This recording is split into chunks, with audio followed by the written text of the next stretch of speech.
안녕하세요. 성공적인 배팅을 위하여 열심히 분석하는 스포츠 황제입니다. 여러분을 토방에서 머리를 식혀드리고자 준비한 분석입니다. 분석 시작 전에 구독과 좋아요는 큰 힘이 되니 구독과 좋아요 한 번씩 부탁드리겠습니다. 모든 경기를 분석하지는 못하니 꼭 알람 설정해 두시고 긴급하게 올라가는 영상에 대한 분석과 정보 및 결과 예측을 놓치지 마시기 바랍니다. 첫 번째 경기는 멜버른 시티 대 애들레이드 유나이티드입니다. 먼저 멜버른은 시즌 성적 5승 3무 5패로 리그 8위를 기록 중이며 공식 경기 8경기 무패를 끝내고 리그에서 연패를 당했습니다. 야콜리스와 매튜 캐리가 부상이 지난 두 경기를 돌아보면 측면에서 기회를 만들지 못했던 부분이 결정적인 패인이었습니다.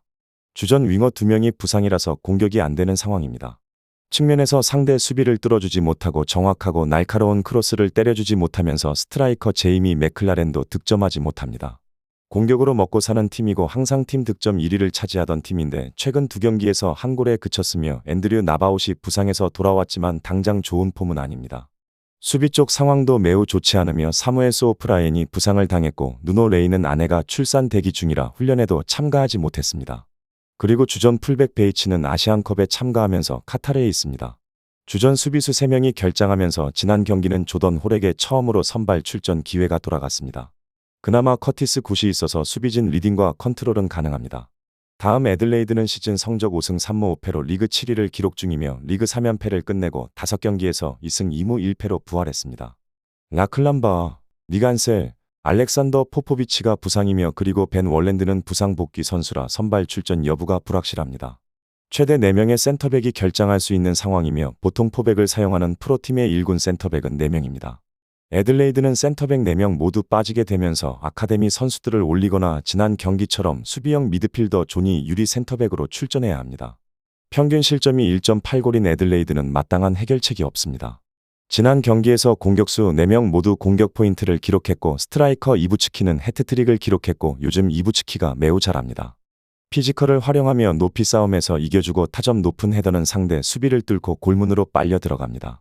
공격은 최고의 수비 방법이고 애들레이드가 가진 무기는 날카로운 창입니다.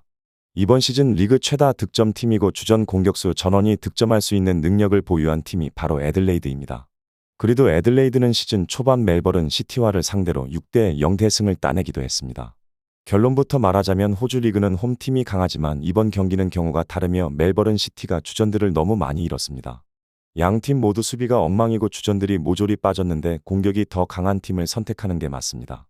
핸디를 활용해서 가능성을 높이는 게 좋겠습니다. 애들레이드 프렌 승리를 추천드립니다. 두 번째 경기는 본머스 대 스완지 시티입니다. 먼저 본머스는 지난 주말 리그 경기에서 홈의 이점을 살리지 못하고 리버풀에 패했습니다. 전반 상대의 공세를 잘 막아냈지만 후반 누네스와 조타에게 멀티골을 허용했습니다.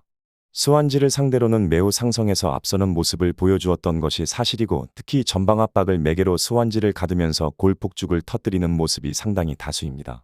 최근 4경기에서 스완지를 상대로 모두 3골 이상을 기록하는 활약쇼를 펼치는 모습입니다. 물론 스완지도 공을 지켜내는 기본적인 능력은 있는 편이라 압박이 풀리는 상황에서 보여주는 수비 문제가 일어나는 경우가 있기는 한데 이마저도 화력으로 메꾸는 식으로 무패를 이어가는 중입니다. 다음 스완지는 본머스를 만나기 전까지 대진운이 좋았습니다. 챔피언십 레벨의 아래 팀을 만나 홈에서 무난하게 승리하며 4라운드에 진출했습니다. 그러나 이 경기는 원정에서 프리미어리그 팀을 상대해야 합니다. 지공 성향이 강한 팀이라서 본머스의 전방 압박에 탈탈 털리는 비중이 높았습니다. 그나마 저항을 하는 상황이 있기는 했지만 결국 챔피언십에서도 부족한 면모를 보여주는 뒷공간에서의 공간 노출 문제가 본머스를 상대로는 매우 큰 아킬레스건이 되는 분위기입니다. 생각보다 괜찮은 볼 소유 능력을 바탕으로 한 골 정도를 기록하는 것을 기대하는 것이 최선이겠습니다. 결론부터 말하자면 본머스가 승리를 거둘 것으로 보이는 상황입니다. 스완지는 최종 수비에 나설 우드와 험프리스, 팀원 외에도 그라임스와 풀턴 등 중앙 미드필더들이 센터백과 라인을 함께하며 상대의 공세를 막아내려 할 것입니다. 그러나 타버니어와 클루이베르트 등 돌파에 능하고 문전 침투도 좋은 본머스 공격진이 기회를 살릴 것입니다. 그동안 전방 압박이라는 것을 매개로 스완지를 아주 잘 잡아왔던 본머스였으며 물론 압박이 풀린 상황에서는 다소 부진한 모습을 보여주는 경우가 있기는 하지만 이마저도 최근 스완지를 상대로 보여주는 화력을 감안하면 극복이 가능할 것으로 봅니다. 본머스의 승리와 오버를 추천드립니다. 세 번째 경기는 아틀레티코 마드리드 대 세비야입니다. 먼저 아틀레티코는 지난 경기에서는 공격수들의 컨디션이 썩 좋아 보이는 상황은 아니었습니다. 슈퍼컵 준결승에서 패배를 안겼던 더비 라이벌 레알 마드리드를 16강에서 잡고 8강에 진출했습니다. 지로나와 바르샤, 빌바오 등이 남아있긴 하지만 충분히 우승을 노릴 상황을 스스로 만들었습니다. 하지만 세비야를 상대로는 늘 수비가 버텨주는 상황이라 그동안 공략을 상당히 잘해왔던 것이 사실입니다. 특히 세비야의 측면 위주 크로스에 대응하기 위한 피지컬적인 조건은 갖추어져 있었기 때문에 이를 극복하는 것도 아주 어렵지는 않았다고 볼 수 있을 것입니다. 한 골 정도의 득점으로도 세비야를 상대로는 승리를 잘 따왔습니다. 다음 세비야는 헤타페 원정을 잡고 8강에 진출했습니다.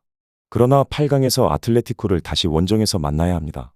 최근 원정 3연전째인데 지난 주말에는 리그 2위인 지로나 상대로 5골을 내주며 완패했습니다. 라모스도 부진한 상황에서는 파이브백도 여지없이 돌파를 당하는 모습이며 지로나에게 1대5로 대패를 기록하고 말았습니다. 현재 헤더에 강점이 있는 엔네시리의 공백을 투톱으로 커버하려고 하는 분위기이기는 한데 이를 기대하기에는 오캄포스가 보여주는 폼이 2경기 연속으로 좋지 못합니다. 애초에 중앙에서 공이 돌지 않고 있는 상황에서는 전방 자원들도 영향력을 보여주기에는 한계가 명확하다고 봐야 할 듯합니다. 결론부터 말하자면 아틀레티코가 생각보다 골을 많이 넣는 경기는 아닐 수 있지만 승리에 가까운 상황이라는 점은 분명합니다. 크로스와 헤더 위주의 플레이를 주로 하는 세비야의 공세를 아틀레티코가 막아세우는데 어려움은 전혀 없었고 세비야를 상대로 한 골로도 경기를 가져오는 경우는 상당히 많았던 것이 사실입니다. 언더의 양상의 승리도 아틀레티코에게는 무난할 전망입니다. 아틀레티코 마드리드의 승리와 언더를 추천드립니다. 전체적으로 추천은 드리지만 조합픽을 원하신다면 구독과 좋아요 눌러주시면 감사합니다.